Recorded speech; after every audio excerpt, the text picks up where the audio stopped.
I think this looks good. This is just a good looking keyboard overall. Today we're going to be building the Origami. This is actually a board that I think looks very pretty. The price point on this board is not super bad either. It's going to be vendored by Plex KBD. They're the only vendors. And the price point is going to start at $350. Dude, it has some pretty nice colors. It has, I think, a silver, black, blue, and red. Yep, okay, got them all. There is an option for a brass external weight, 410 to 420 for the brass external. I don't know how that's gonna sound. I don't think we got the brass external today. I think ours is full silver and maybe red. But it also has 3 different mounting styles, being a top mount, a rubber pin mount, and a gummy O-ring mount. We're only going to do one of those today, which is the gummy O-ring. But it's interesting, the gummy O-ring is not implemented in the same... You know how gummy O-rings kind of pressure fit together? This one here is a smidge different, where it's kind of let sit loose a little bit more, and then the rubber pins kind of help guide it into place, I'm told. So we'll take a close look at that. Also, I already unboxed the PCB just because I wanted to make sure it worked before stream. So this is the PCB in case you guys want to see. This is the, well, I believe is only solderable. I don't remember seeing anything about a hot swap unit. Let me triple check here. Oh no, there is a hot swap PCB. Now, compatibility wise, the hot swap won't support ISO. That's it. I think that's the only major difference. And this is the solderable one. So we got lots of options, pretty standard over here. From what I understand, this whole keyboard is also Hindy PCB compatible as well. This is the Electra 80. We do have some different plates here. I don't know what we're going to use today. I haven't really set my eyes on anything yet. I'm thinking just aluminum today though. And then we have our O-ring. We have, I think this is an alternate brass badge. And then we also have our daughter board, which is a fly daughter board. Is this called the fly daughter board? I don't remember. This is one of the universal ones, one of the new ones, I believe. And then we have our little pins, as well as some feet, and our O-ring. Ooh, hello. Silver looks good on this. Very, very simple external, which is something I like. Thinner side bezels, very nice. Side profile on this guy, a bit classy. Very classy side profile. A little bit of a taper down the middle there. Let's zoom in a bit. Very, very classy side profile. I really like that, the way that the shadows kind of hit.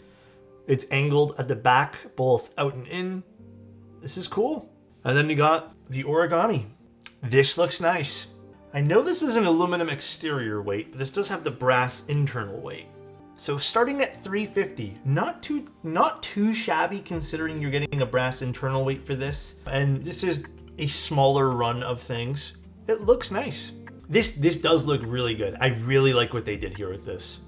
Visually, I'm vibing with this. I already know there's gonna be a lot of people that say, oh, it's a very simple board, I'm tired of simple boards. You know what? That's fine. You can be tired of them. I think there's always gonna be a place for them. They're classy, they're more timeless pieces. I think this hits perfect for me. I would have loved to see this exact same Origami placed over here as a small batch. I would have loved that. Yes, it's also going to be in stock as well. That's very true. I keep forgetting to mention that. It'll be in stock soon-ish. I just don't know when exactly. But if they had replicated that on this side just as a little badge, that would have been cool. However, this looks fantastic, I got to admit. What a great idea. Yeah. Now, I think the bigger point here obviously will be that in stock, $350 price point for this. Not bad. I think the mounting styles are a smidge unique for this, because you don't really see O-ring TKLs every single day. I don't think you see them much at all. So this is going to be kind of nice. What's the typing angle? I believe it's 7, but let me triple check. 7.5 and then an 18 mil front height. And then it's an 18.95 adjusted front height, which seems wrong, but I guess I'll take their word for that. So not bad. Clear coated internal brass weight, 6063 aluminum 5052 plate comes standard. And then a VIA compatible 1.6 mil PCB, as well as a 50A O-ring that comes stock. But I'm sure you can buy other O-rings from other places. This looks super nice though. Let's see this from this side. Oh yeah, that's cool. I really hope this sounds awesome. Nice clear bump on feet. Classic. If you just want something simple, this might be a really good choice as of recent. Even the back over here is not like, it's not too crazy, which I appreciate too. I would have loved to see the full brass weight option. I don't know if anyone got that to demo, but very cool. I think we need to go classic alu for this today with the MX2As. I think we do. It needs to be classic alu. Also, I really like the red aluminum plate for this. I think pairing wise, because the MX2As aren't going to be a super loud switch, having an aluminum plate would work very well for this.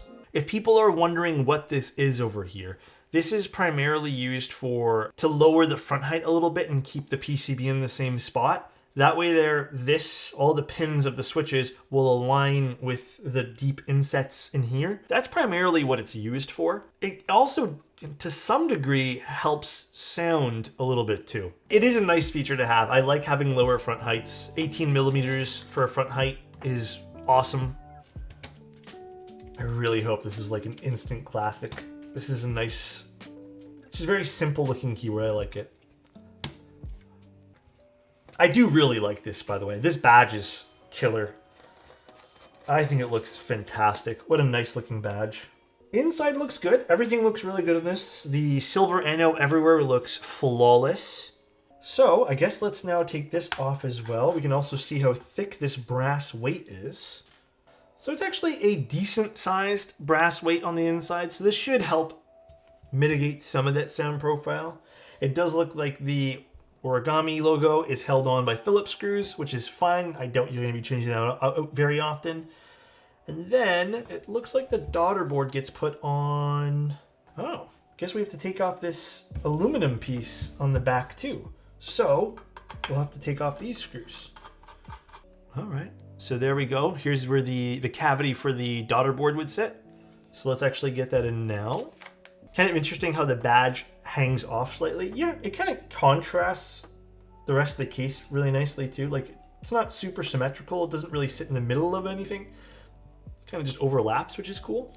I think I would still prefer, not that it's necessary again for this particular part, but hex screws are always preferred.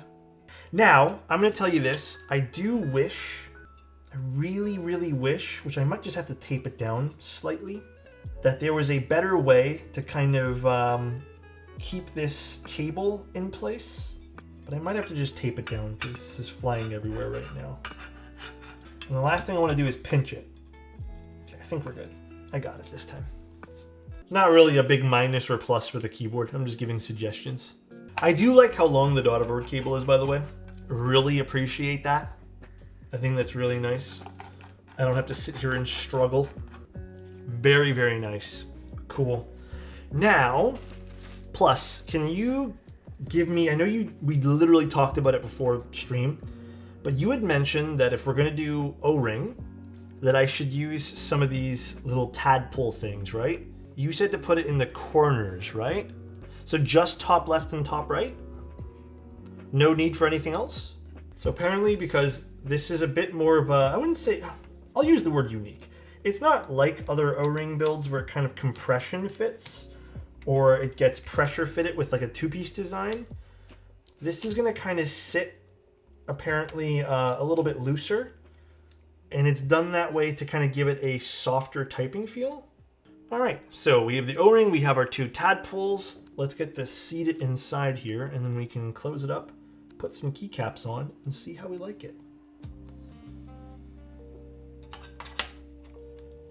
Okay, now I'm gonna say this before we even type on this thing.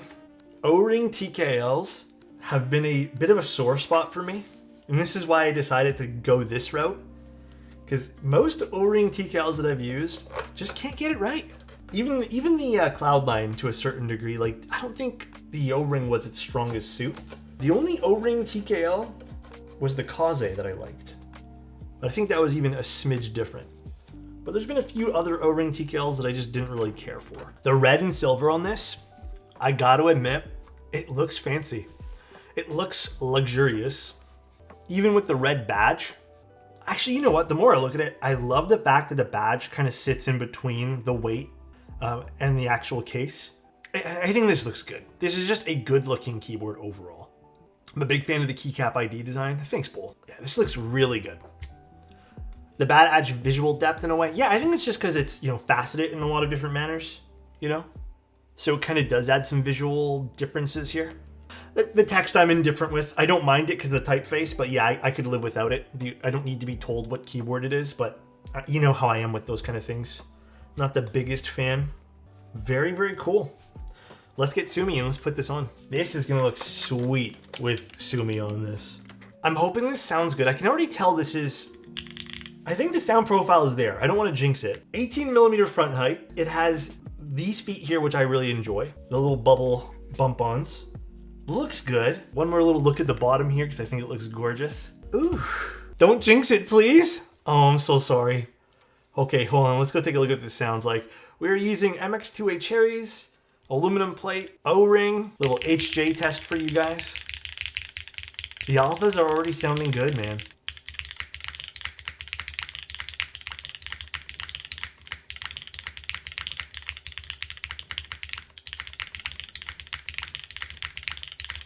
This sounds really freaking good.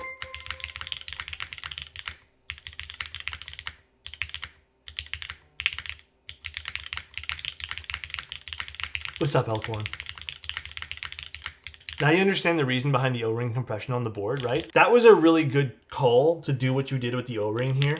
And maybe that's why some of the other O-ring TKLs fails, because it just compresses way too much in like the two-piece design. This can be top mount. It also can be tadpole mounted. Not exactly tadpoles, like rubber pin mounts. Believe it or not, I'm still, even on most of the tadpole, pin mount, whatever you want to call them, boards, they're not usually my cup of tea. So maybe that out of the 3 mounting styles here, I'm just theorizing. I'm not going to go ahead and try it today, but the top mount, I can imagine being awesome with a plastic plate. This sounds really good with O-ring. I really, really like this with the O-ring. This sounds phenomenal. If you guys would like, I can do the tadpole one. I don't know if I want to even try. I don't even think I have the screws readily available because the screws weren't in the box just because they let me know ahead of time they didn't put screws in for the top mount. But I don't think I have them set up for today, but we can try the tadpoles if you guys would like. I'm down to do that. This is completely a killer board with the O-ring though. Looks good, very classy, timeless design. Feels good to type on. It's definitely softer with the O-ring for sure. Absorbs a lot of those vibrations, but also doesn't kill off any bad sound. I think they nailed it with this. I really think tadpoles are usually not my cup of tea, because I feel like it's like a stiffness that I don't necessarily like with my keyboards, but willing to try for you guys. All right. So this is now essentially the tadpole option. So the little pin mounts, rubber pins. It's still surprisingly very, very nice. I don't know. I feel like it's missing a bit of that shine and pop that the O-ring gave it. Definitely a lot stiffer than the O-ring though. Yeah, I think the O-ring sounds a bit more up my alley. This is just a bit stiffer than I'd like. Personally. However, this still sounds fantastic. Yeah, I agree with Dynamite. The O-ring sounds a bit more open. I think the O-ring adds a little bit more on the top end. It makes it a little brighter, a little bit more clacky, if you want to call it that. The tadpoles are also a lot stiffer in feel than the O-ring, and I think I prefer the O-ring feeling more. Even the sound profile of the O-ring just made me appreciate this board more. So I'm going to be on Team O-ring for this. But this is still not bad. If you prefer something firmer, this is a go-to. And then I can imagine the top mount with a plastic plate is going to sound really, really good in this board too. So this is a winner. This is truly something really nice. I think the team that did this should be really proud. And it's going to be in stock. Hell yeah. Again, one of the more unique things about this board. I think this combination of O-ring and the rubber pin as well as top mount, you don't really see all that often. And they told us it would be in stock around, hopefully before CNY. I like this a lot, man. This turned out really good. Bye, everybody. What's up, Elkhorn?